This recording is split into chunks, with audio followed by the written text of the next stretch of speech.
There are moments when you hesitate, even when no one is watching. A quiet doubt rises, subtle but persistent.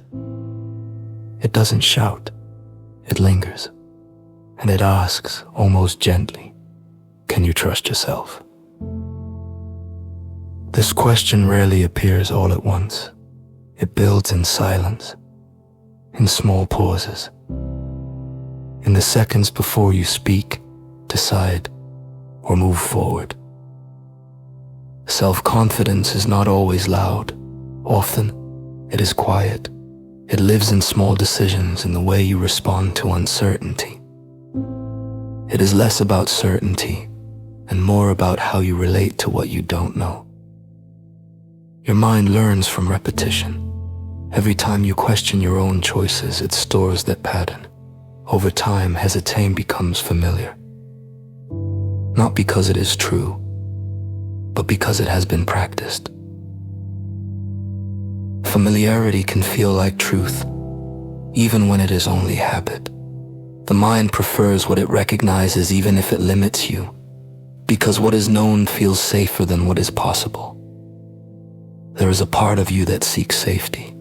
It scans for mistakes before they happen. It imagines outcomes, predicts discomfort, and tries to protect you.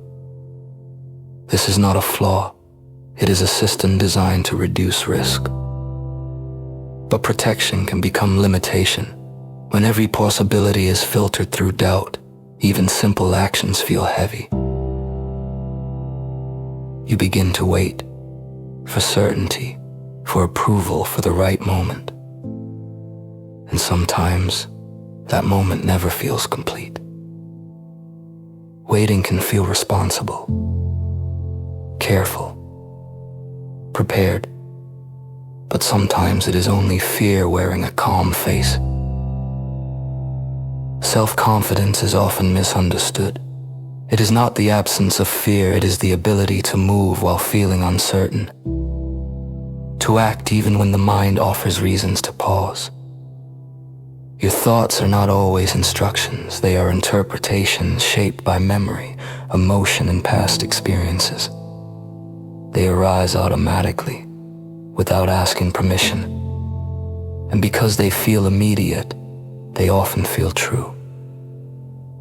When you treat them as absolute, they gain weight. They begin to guide your actions without being questioned. But when you observe them even briefly, something changes. They lose urgency. They become just thoughts. There are moments when you replay what you said, what you did, what you could have done differently. The mind loops, searching for a better version of the past. This reflection can feel like correction, but often it is just the mind trying to regain control. Not every thought needs a response. Not every memory needs to be solved. Sometimes noticing is enough. Confidence grows in subtle ways, in finishing something you started, even when motivation fades, in speaking, even when your voice feels uncertain, in allowing imperfection to exist without turning it into proof of inadequacy. These moments are small, almost invisible, but they accumulate. Your body also remembers. Tension, hesitation, guarded posture. These are not signs of incapacity. They are patterns shaped by experience, ways your system learned to prepare itself. And patterns once seen can slowly change, not through force, but through repetition in a different direction. Sometimes insecurity appears as silence you choose not to speak, not because you have nothing to say, but because the cost of being wrong feels too high. Other times it appears as overthinking, trying to anticipate every outcome, trying to prevent every possible mistake as if certainty could be constructed through effort alone. But the mind cannot remove all uncertainty. It can only try to manage it. Sometimes the shift is almost invisible. You pause and choose to continue.